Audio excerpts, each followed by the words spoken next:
Today on CityCast Chicago, it's Friday, which means we're recapping the always busy news week in our bustling city. Governor Pritzker released his state budget, which is looking good for educators and students from young to older. Should they stay or should they go now continues for the Bears as they finalize the land deal in the Burbs. And as always, we're taking you into the weekend with some good news. It's Friday, February 17th. I'm Carrie Shepard in for Jacoby Cochran, and this is what Chicago's talking about.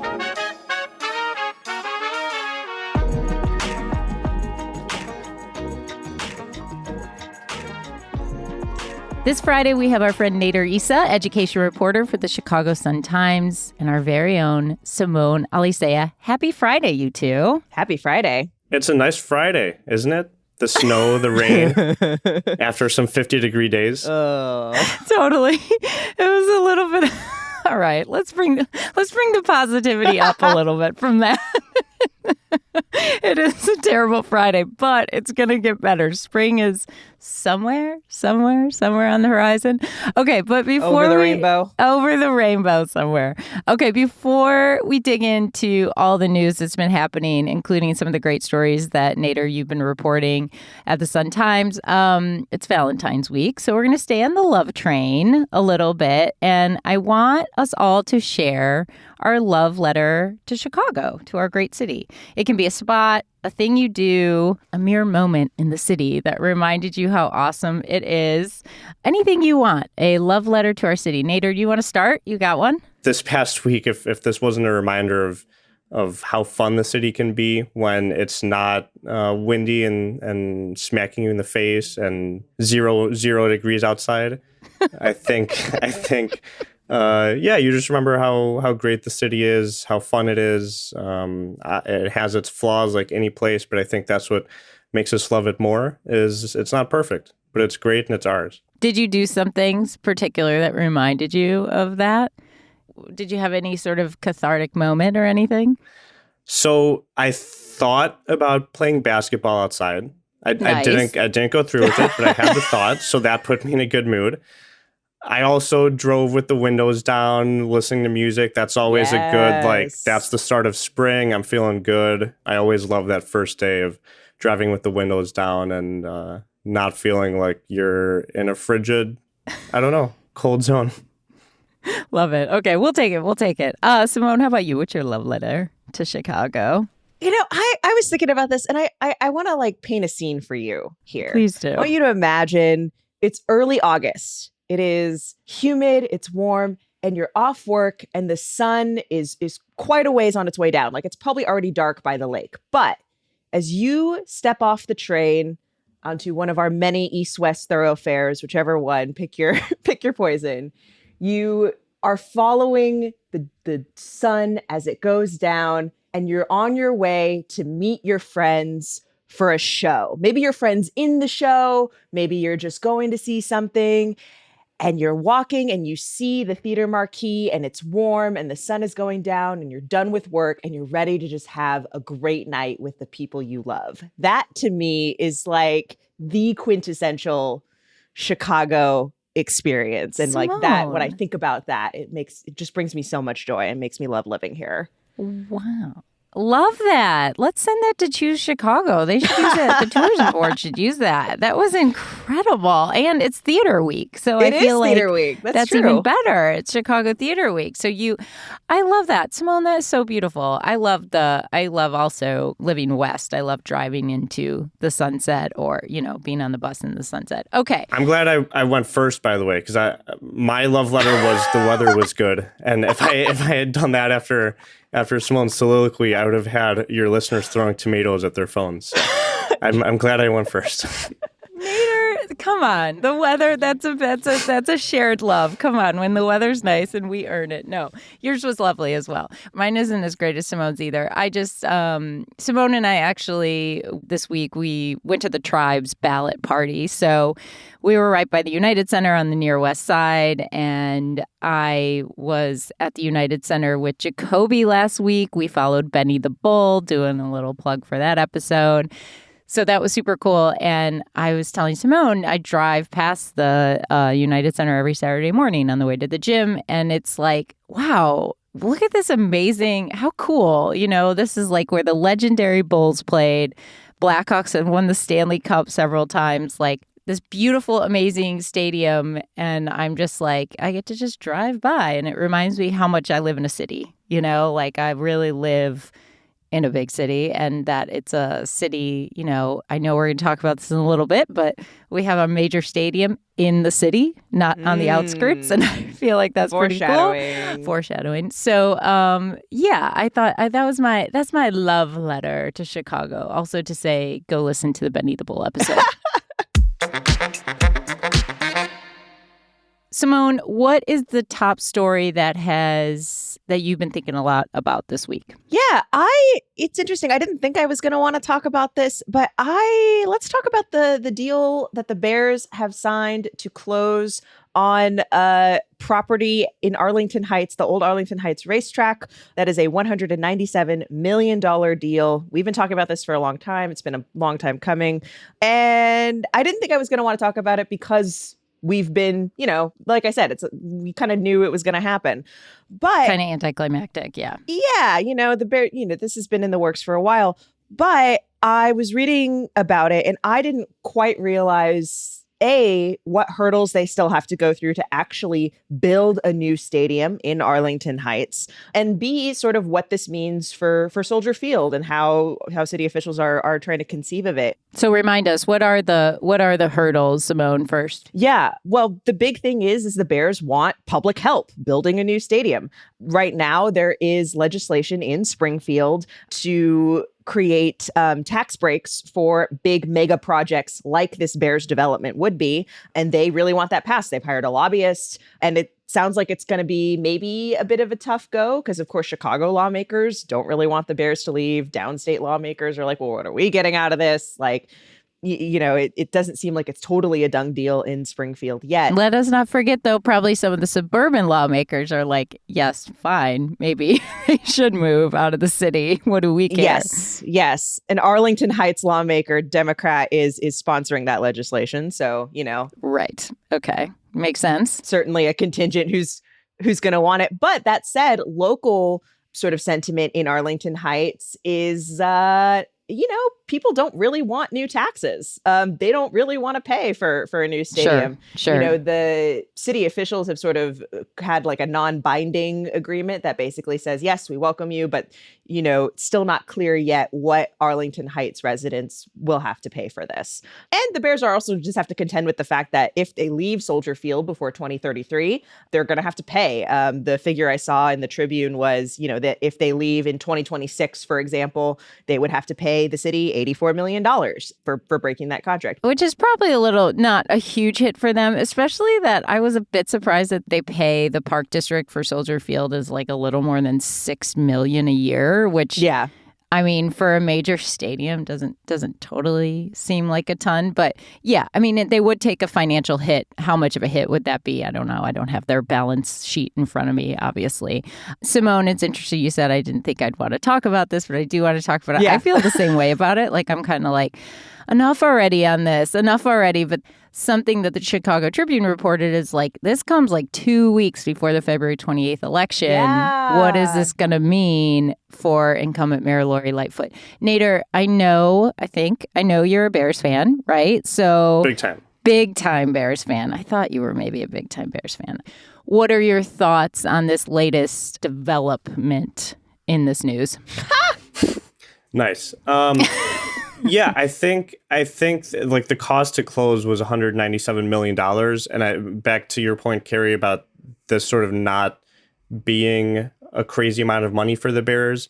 The fact that they closed, obviously, besides the hurdles, doesn't mean that they actually go through with it, because it's $197 million. It sounds like a lot for us. For the Bears, it's not that much. They'll own the land. They can sell off pieces to developers. They can do whatever they want with the land out there if they don't go through with it. It's not an amount of money that binds them to the land to build a stadium there. So that's That's one thought. I also just, as a Bears fan, it would be, I think, a little sad to see games so far off the lakefront and not in the city. Yeah. There's just something nostalgic, something beautiful about seeing a busy lakefront, a busy event right there. And yeah, it'd be sad to see it go. Would you go to Arlington Heights to see your beloved Bears? Yeah, I'm not going to say no. I don't think I could say no. But we also know what's going to happen with the new stadium. They're going to sell all these great amenities that they're offering, and ticket prices double. And so I don't know who actually ends up being able to go to the games is another story. But right, and paying to get out there and everything. Totally. Yeah, it's I mean, let's be honest. Let's look at like what's happened at Wrigley Field in like the last 5 years, the development around there. That's kind of how I picture an Arlington Heights Bears stadium versus, like you said, you made the great point of Soldier Field. You're on the lakefront. You can take the train there. You can take a bus there. Like, totally. Okay. So Bears, will they stay? Will they go now? I just want to add one more thing because you mentioned the election. Lightfoot, for her part, she still says that Soldier Field could meet the Bears' needs. And, she introduced a plan in the summer to, maybe get it dome ready, get a dome on that, and make some other improvements. That would be like a $2 billion plan to make changes to Soldier Field. But that's what she wants. And that was sort of her response to the latest news, was that we still think Soldier Field can work for the Bears. So we'll see.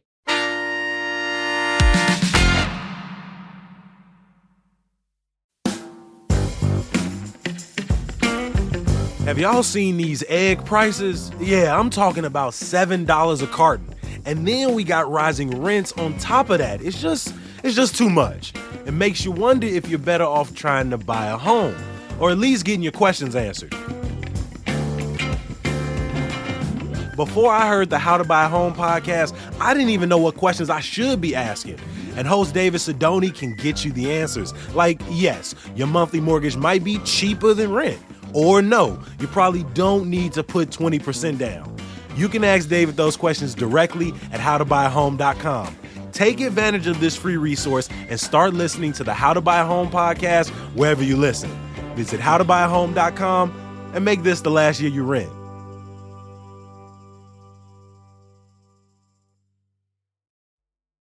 Nader, what is, obviously a big Bears fan, but that's not your top story. What is your top story this week that you are really following? It's going to be a shock coming from the education reporter that I'm going to talk about the governor's budget address that featured a lot of education. And so that's my top story. On Wednesday, Governor Pritzker unveiled a big spending plan.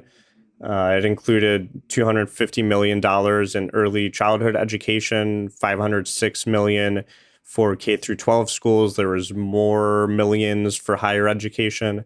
And so that's been a big issue over the past however many years. The state needs to put more money toward education. A few years back, state lawmakers changed the funding formula for public schools. They called it it's sort of this formula that takes student needs into account. So higher rates of poverty, higher rates of special education, English learners, whatever the students need. Needs are, those sort of multiplied the amount of money that the districts needed to serve them. And so that formula is great and all. People, activists, the Chicago Teachers Union, everyone loved it. But the problem is they haven't funded it fully. And so what you have now is Chicago public schools, for example, they've only been 67, 68, 70% adequately funded. They don't have enough money to serve their students' needs, even according to the state. And so this gets them closer. It doesn't go all the way. And I haven't seen the latest percentage calculation that hasn't come out yet for the evidence-based funding formula is what it's called.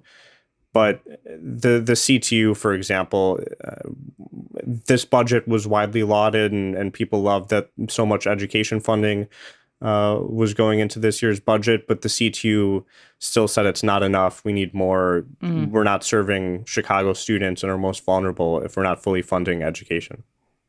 Nader, when we talk, this is something that, Governor Pritzker has talked quite a bit about. When we talk early education, specifically, what does he mean? Does he mean universal preschool, which is, free preschool? What does that mean specifically when he says early education in the budget?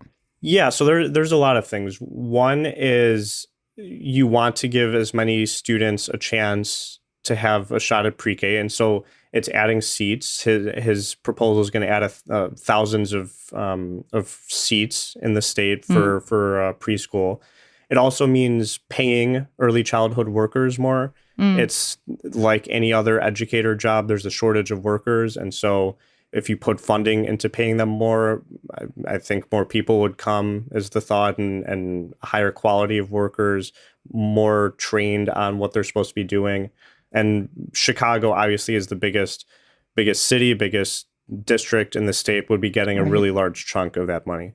Just like with any budget, how is the governor, and I suppose Republicans who are going to come against the budget, how does he say we're going to pay for all this new money for education, which actually, as we noted, goes all the way up to college, higher ed as well? Yeah, so despite forecasts of an incoming recession, Pritzker's touting the job he's done fiscally and turning around the state's finances. The state has paid off, he says, $17 billion in overdue bills.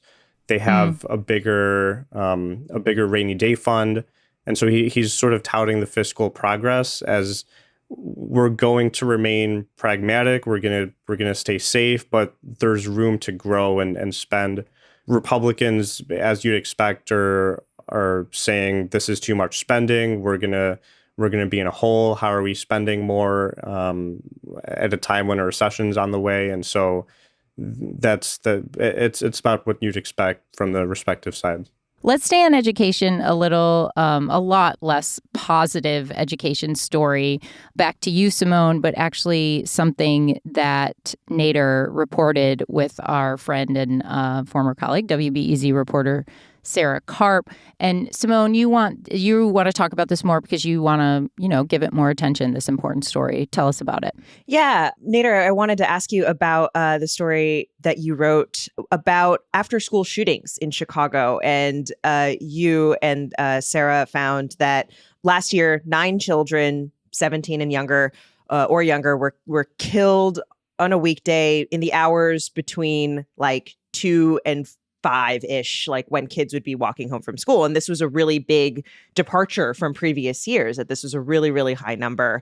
I know there was that shooting outside of Benito Juarez High School in Pilsen that got a lot of attention. And I was curious what you heard from parents and educators and other folks about sort of what was driving this high number, what's driving this trend, why this is happening. Yeah, it was. Thanks for bringing it up.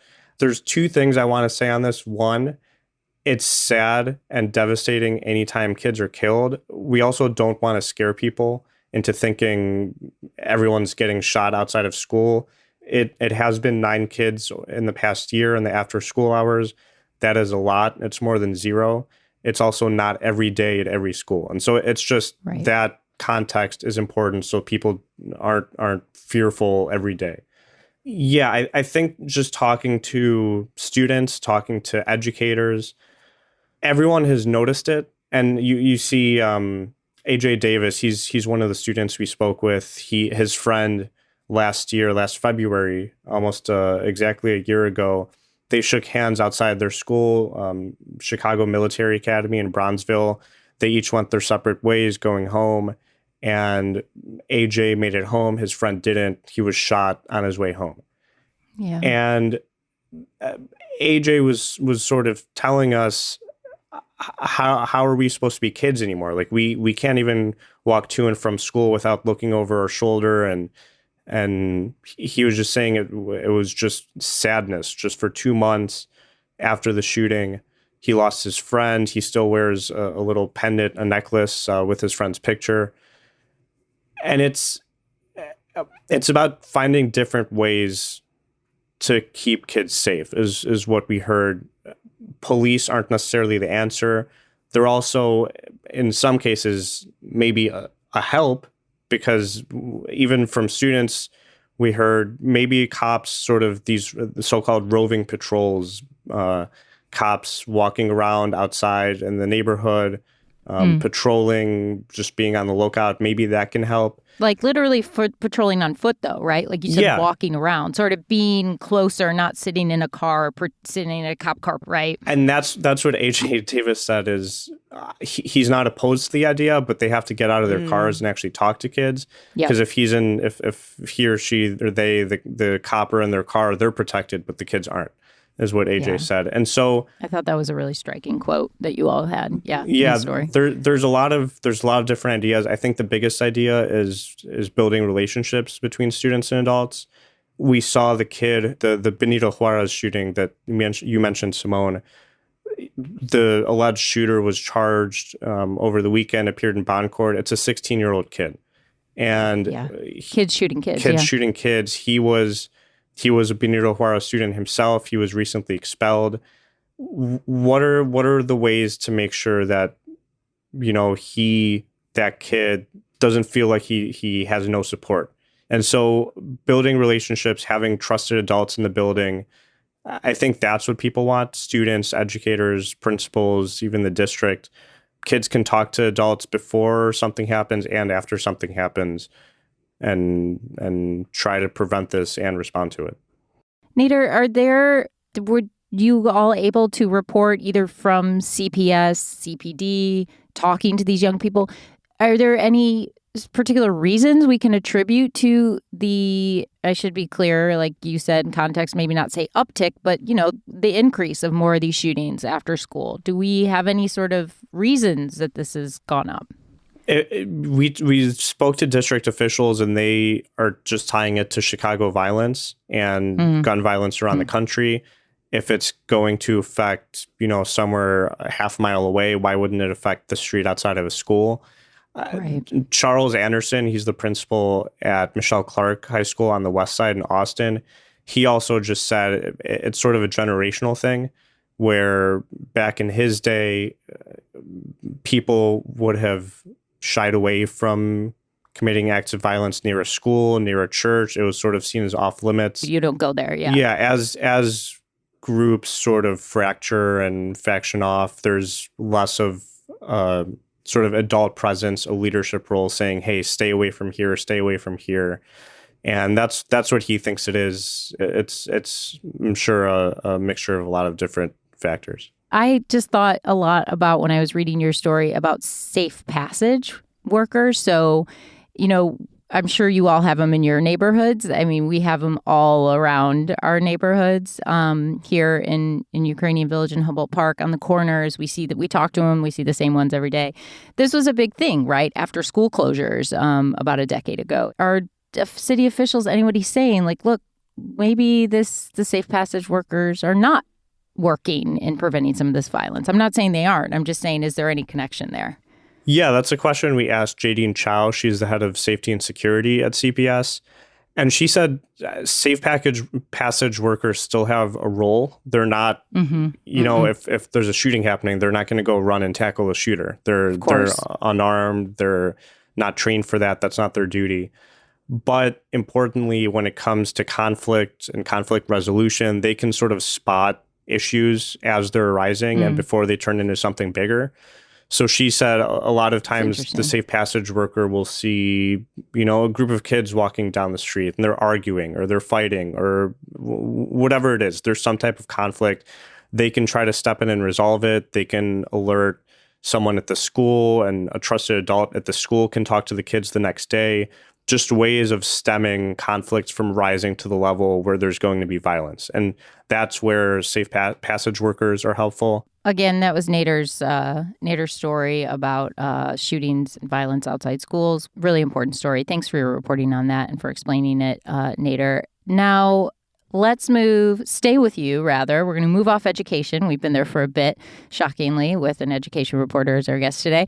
Let's to a story you want to shed some more light on, your quote-unquote underhyped story that you want to talk a little bit more about. I'm really interested in this. I didn't see the story, so tell us more. Yeah, so our friend Esther at WBEZ on the Race, Class, and Communities desk. Esther Eugene Kang, yeah. She had a story about the study on Arab Americans and how they're classified as white in the census. And I will say, as an Arab American myself, every time I fill out the census, I spend 5 to 10 minutes deciding how I can possibly click white, because there is no other option for us. I'm also, I know your listeners can't see me, but I'm not white. I don't consider myself to be white. When I walk into a room of white people, I don't think they see me as white. I also didn't feel white after 9/11. I didn't feel white growing up any time in my life.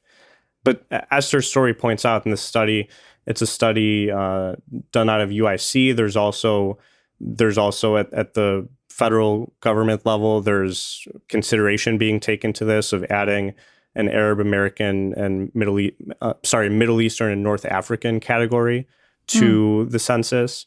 And what it does by classifying us as white is erase a lot of social injustice, a lot of experiences that we might have that are different than white Americans. And so one of them might be a lack of resources, lack of home ownership, lack of income that differ from the rest of the white population. And I mean, we use the census for maps, for political maps, district maps, ward maps, like that's critical as well, right? The other piece in the story that I didn't even think about was people who were talking about COVID-19 resources and getting access to the vaccine and getting different funding, and how, right, it was sort of zip codes or populations that were considered that were like high impact, like they really needed it.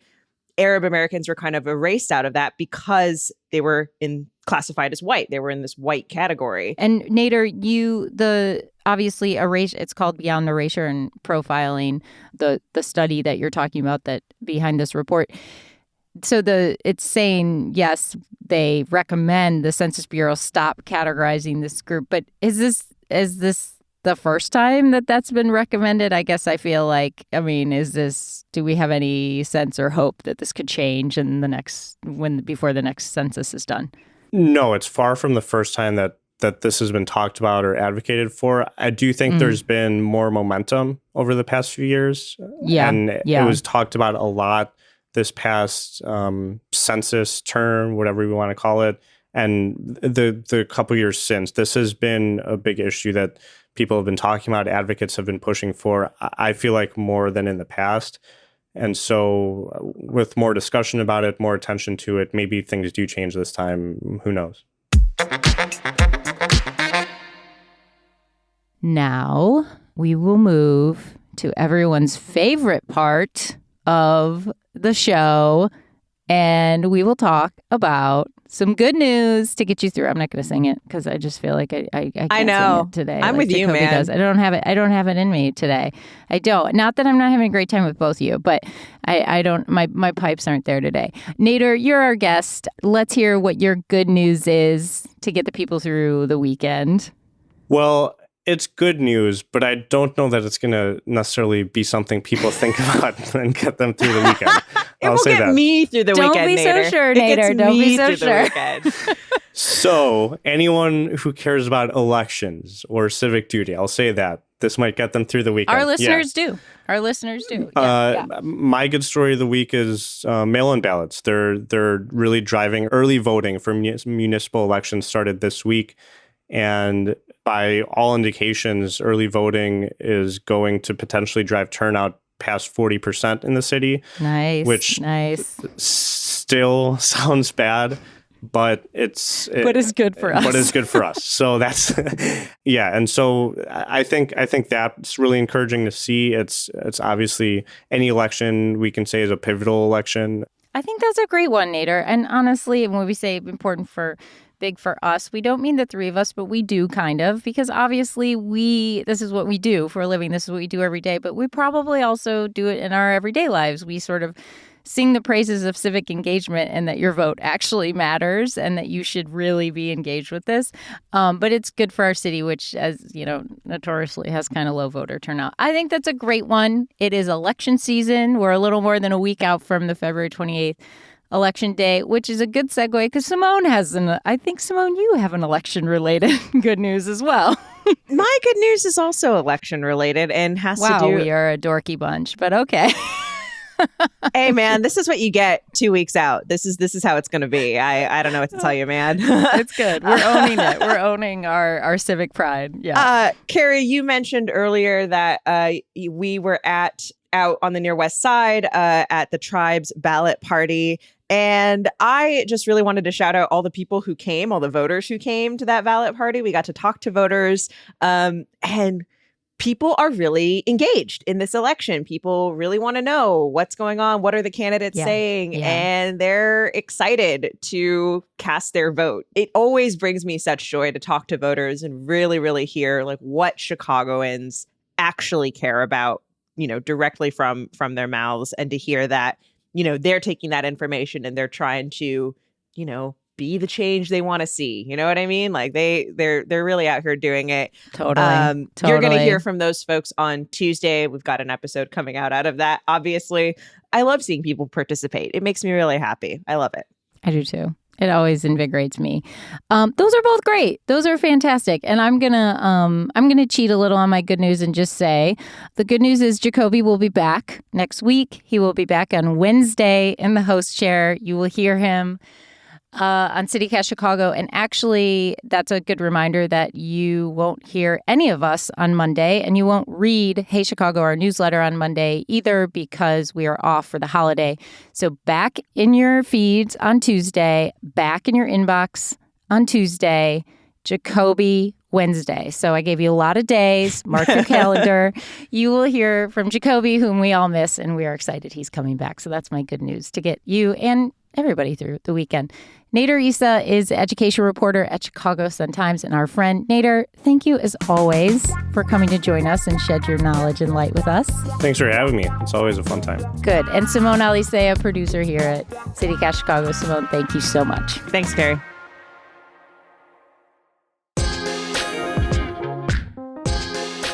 That's it for us this week. And again, a reminder, we're back in your feed on Tuesday. But use the weekend and Monday to catch up on some past great CityCast episodes. This week alone, we followed Benny the Bull at a Bulls game. We heard about your best and worst dates for Valentine's Day, and we toured the East Side neighborhood. A big thank you to all the people who make CityCast Chicago happen. That's your host, Jacoby Cochran, producer Simone Alicea. Our newsletter editor at Hey Chicago is Sydney Madden. Producer Natalie Rivera and marketing coordinator Jermaine Thomas also help make it all happen. Our music is by Sam Thousand, All the Kimonos, and Mark Greenberg from the Mayfair Workshop. Again, if you enjoyed the show, tell a friend, rate the show, leave us a review. It all helps get CityCast Chicago out there to more listeners. And don't forget to subscribe to Hey Chicago, our newsletter. That's at chicago.citycast.fm. We'll be back on Tuesday. Talk to you then. Bye.